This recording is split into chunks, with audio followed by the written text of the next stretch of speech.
कांग्रेस की उम्र हो गई 138 साल की। एक बहुत लंबा अरसा होता है 138 साल। और आज कांग्रेस अपनी इस 138 साल की राजनीतिक यात्रा में सबसे कठिन दौर से गुजर रही है।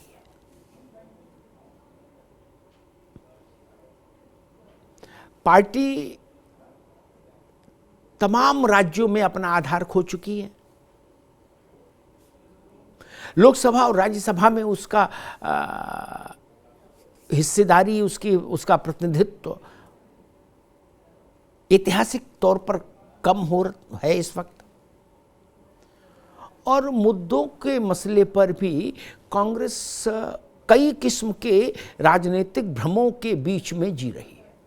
और इस सब के बीच में कांग्रेस ने चिंतन और मनन किया रायपुर में। कांग्रेस का ये जो अधिवेशन रहा रायपुर का, इस अधिवेशन में जाहिरा तौर पर जो मुद्दे रहे, जो प्रस्ताव रहे, empowerment of women, empowerment of youth और देश की राजनीतिक स्थिति पर प्रस्ताव, ये जो एक चीज़ें एक कस्टमरी टाइप की होती हैं वो तो रही, लेकिन मूल चिंता कांग्रेस की इस अधिवेशन में जो झलकी है वो ये कि बिना विपक्ष के साथ आए 2024 के चुनावी महायुद्ध में मोदी से निपटना मुश्किल, भाजपा को हराना मुश्किल, ये बात कांग्रेस को समझ आ गई।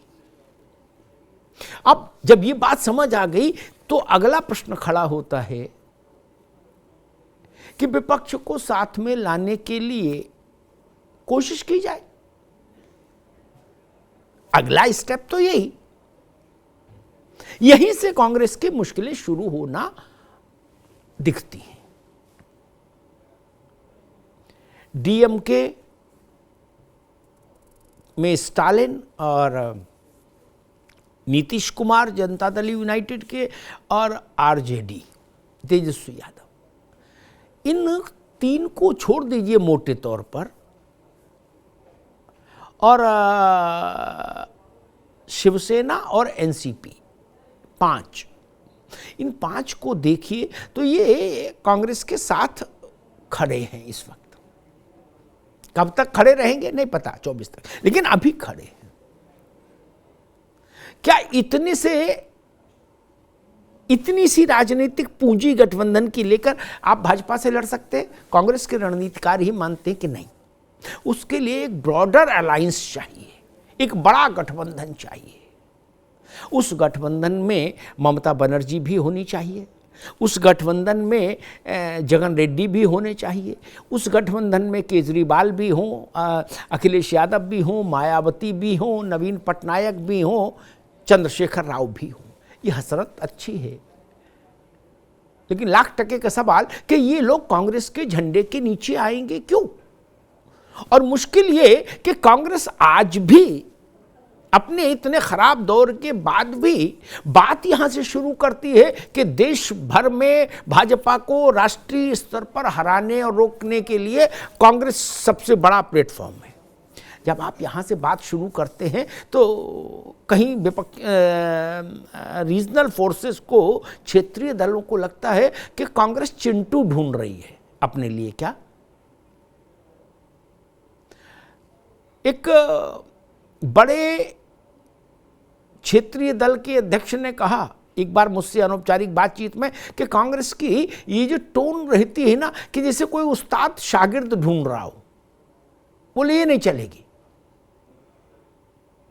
समाजवादी पार्टी ने अभी के एक नेता ने भी कहा था कि कांग्रेस ये कैसे उम्मीद कर सकती है हमसे कि हम उत्तर प्रदेश में 2% वोट की हैसियत रखने वाली कांग्रेस के झंडे तले खड़े हो जाएं। दरअसल जो क्षेत्रीय दल है ना, उनकी प्रायोरिटी है राज्य। ममता जी की प्रायोरिटी राज्य, जगन की प्रायोरिटी आंध्र प्रदेश, ममता जी की प्रायोरिटी पश्चिम बंगाल, नवीन बाबू की प्रायोरिटी उड़ीसा, अरविंद केजरीवाल की प्रायोरिटी पंजाब और दिल्ली, अखिलेश यादव की प्रायोरिटी उत्तर प्रदेश।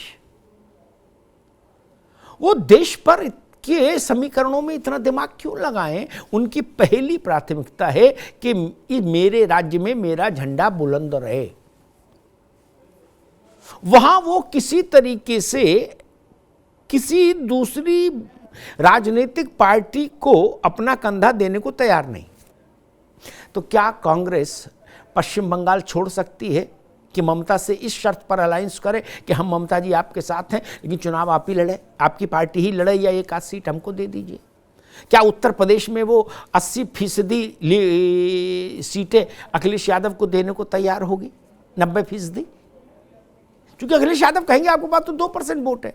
क्या उड़ीसा में नवीन पटनायक के साथ अलायंस में बिना कोई सीट लिए खड़ी होगी कांग्रेस?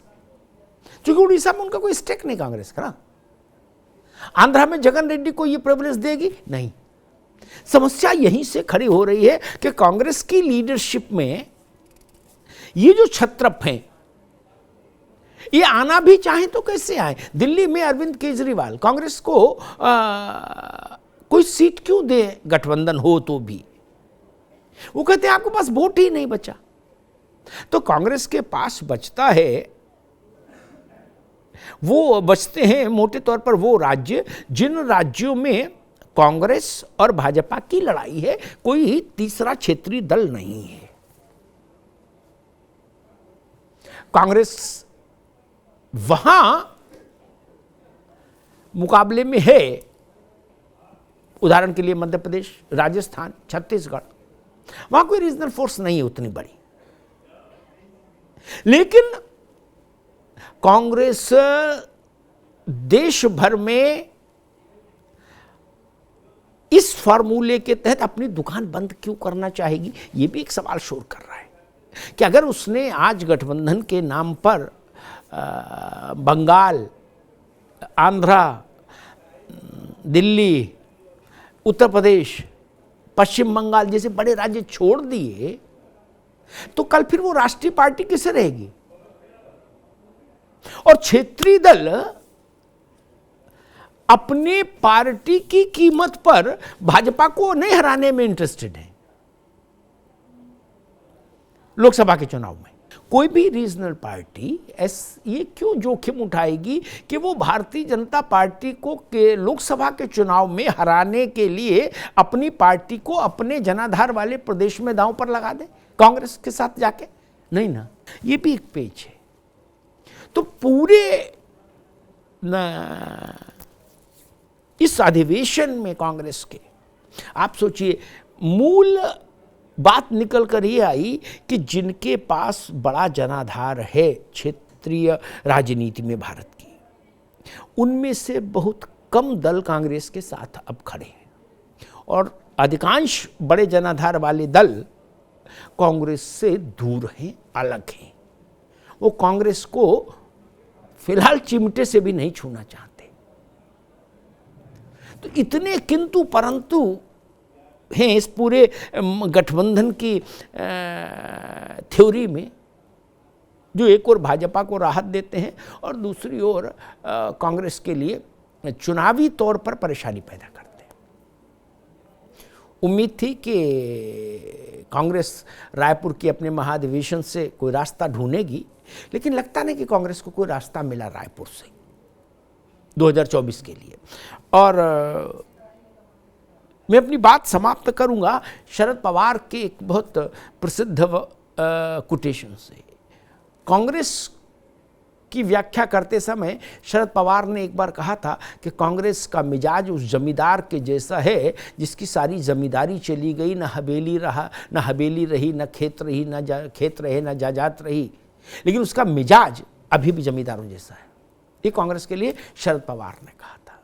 क्या कांग्रेस जमीनी वास्तविकताओं को समझते हुए अपने मिजाज को बदलने के लिए तैयार है? ये लाख टके का सवाल है। और कांग्रेस की 2024 में क्या स्थिति रहेगी, इसका भी बहुत कुछ दारोमदार इसी सवाल के जवाब पर टिकेगा कि कांग्रेस अपना मिजाज बदलती है या नहीं।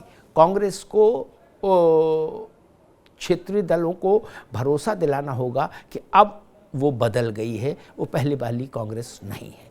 धन्यवाद।